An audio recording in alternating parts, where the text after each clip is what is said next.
Bonjour, nous sommes le mercredi 27 mai 2020 et je voudrais faire une toute petite intervention à propos de ce plan de sortie de crise qui paraît aujourd'hui produit par 20 associations. Euh, ce plan, malheureusement pour ses auteurs, il n'atteindra pas son but. Il s'adresse au gouvernement en demandant de prendre des mesures. Il y a 34 mesures qui sont dans la liste et malheureusement un gouvernement qui soit de gauche, de droite, du centre, écologiste ou pas, etc., un gouvernement ne peut rien faire avec ça. C'est une liste hétéroclite de choses.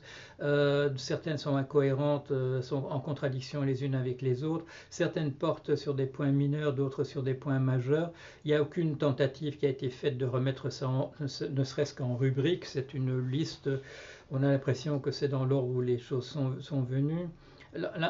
L'entreprise a l'air précipitée, elle a l'air désorganisée, elle fait très mauvaise impression et surtout il n'y a rien là-dedans qui remette le cadre général en cause. Si on disait une chose qui, voilà, on va envisager les choses dans une autre perspective pour que les choses changent, mais il n'y a rien de cet ordre-là. Ce sont que des mesurettes, voilà, des bouts de ficelle, du sparadrap.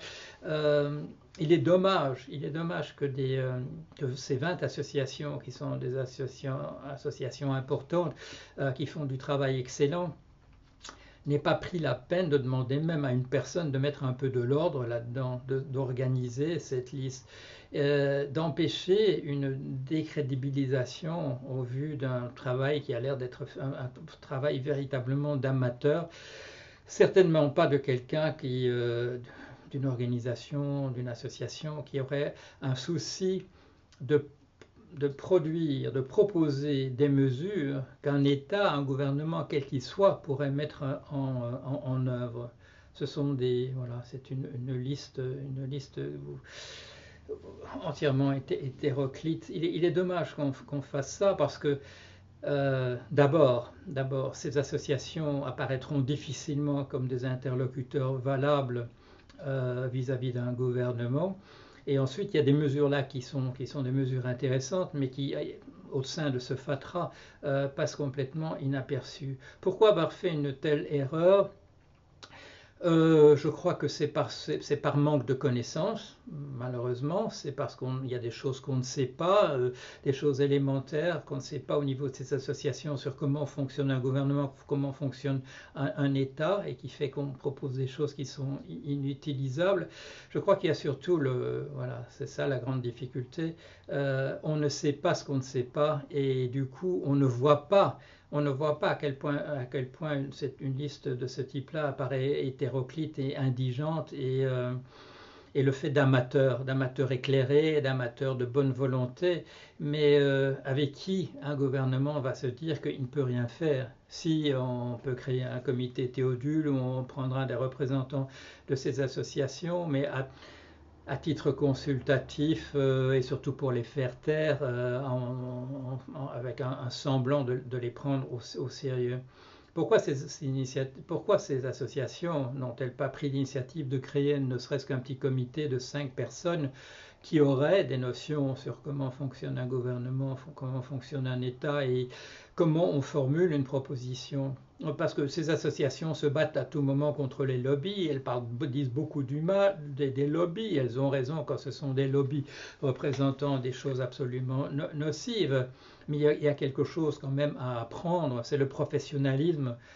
C'est quitter l'amateurisme qui est autodidacte, de bonne volonté, mais qui ne peut pas être pris au sérieux quand il faut prendre véritablement des mesures qui engagent tout le monde, qui engagent toute une nation, qui peuvent même être prises au niveau européen. Alors voilà, mon découragement, c'est pas de l'indignation, c'est du découragement devant voilà, comment dire, les méfaits, de l'amateurisme de bonne volonté. Alors, j'ai fait un billet à ce sujet-là, et là, j'ai dit, ben, qu'est-ce qu'on aurait pu faire à la place? Et j'ai dit voilà, je vous dis la première chose qui me passe par la tête, Et la première chose qui me passe par la tête, c'est qu'on demande, que ces associations aient demandé à la place qu'on revoie la notion de valeur ajoutée. La notion de valeur ajoutée, elle est très importante. C'est comme ça qu'on calcule la TVA. Il y a des sommes énormes qui fonctionnent, qui circulent à l'intérieur des États parce qu'on a déterminé une valeur ajoutée et une taxe sur la valeur ajoutée. Or, c'est la définition de la valeur ajoutée, c'est du grand n'importe quoi, où on le sait, on compte comme une valeur ajoutée des choses qui détruisent le monde autour de nous, qui ne sont pas du renouvelable ni du durable. On met un signe positif au fait de reconstruire une usine parce que celle qu'on avait fait avant, elle était mal fichue. Non, alors il faudrait compter une des deux en négatif. Que la seconde remplace la première et pas qu'on a créé de la richesse chaque fois parce qu'on a employé des gens pour construire la mauvaise usine, l'usine mal construite, on a employé des gens pour la détruire et puis on réutilise des gens pour la reconstruire. On a ajouté au produit intérieur brut, parce que le produit intérieur brut c'est une addition de valeur ajoutée, chaque fois on a gagné quelque chose, mais bien entendu que non, c'est un grand gâchis. On est arrivé peut-être à rééquilibrer les choses par la suite. Et tout ce qui compte, les gens, la nature qu'on détruit autour de nous, tout ça n'apparaît pas dans la question de la valeur ajoutée ou de la valeur retirée, soustraite, bien entendu. Alors, une chose qu'on peut faire, c'est redéfinir cette valeur ajoutée. C'est un problème purement comptable. Ça ne demande pas à ce qu'on change la constitution du monde entier. C'est changer une règle comptable, la définition de la valeur ajoutée. Ça peut se faire. Et l'avantage de cela, c'est qu'on va vous dire maintenant, on va dire austérité. L'austérité, elle est indispensable parce qu'on est dans une récession. Pire que ça, maintenant on est dans une dépression. Alors que quand on vous montre des calculs, on vous montre en Chine 4000 personnes mortes. Bon, disons qu'il y a une erreur et que c'était 40 000, voilà, qu'on a maquillé les chiffres, imaginons, voilà, que c'est 10 fois plus. Mais pendant ça, là, il y a un autre chiffre qui avait été calculé.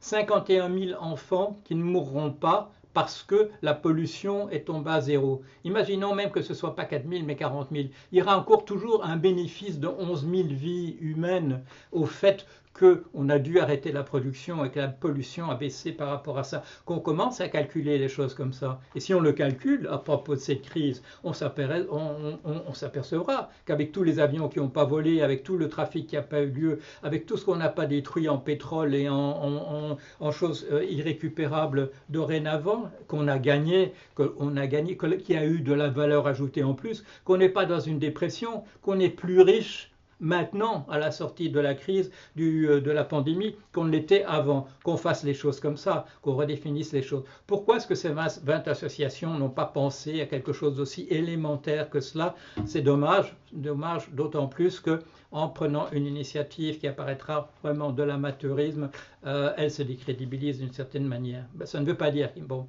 je termine là-dessus, ça ne veut pas dire qu'il ne faut pas s'occuper maintenant de mettre à la place ce qu'il leur aurait fallu. Et quand on me dira, oui, mais une définition de la valeur ajoutée, ça doit se faire au niveau européen, eh bien qu'on le fasse au niveau européen. Ça paraît si difficile de faire des choses au niveau européen. On va décider tout à l'heure, Madame von der Leyen va faire une déclaration tout à l'heure sur un plan de 534 milliards d'euros à distribuer au niveau européen. On peut faire des choses européennes. S'il faut réunir des gens pour redéfinir la valeur ajoutée au niveau européen, ça n'est pas de l'ordre de l'impossible, bien au contraire. Voilà, allez, une petite remarque sur...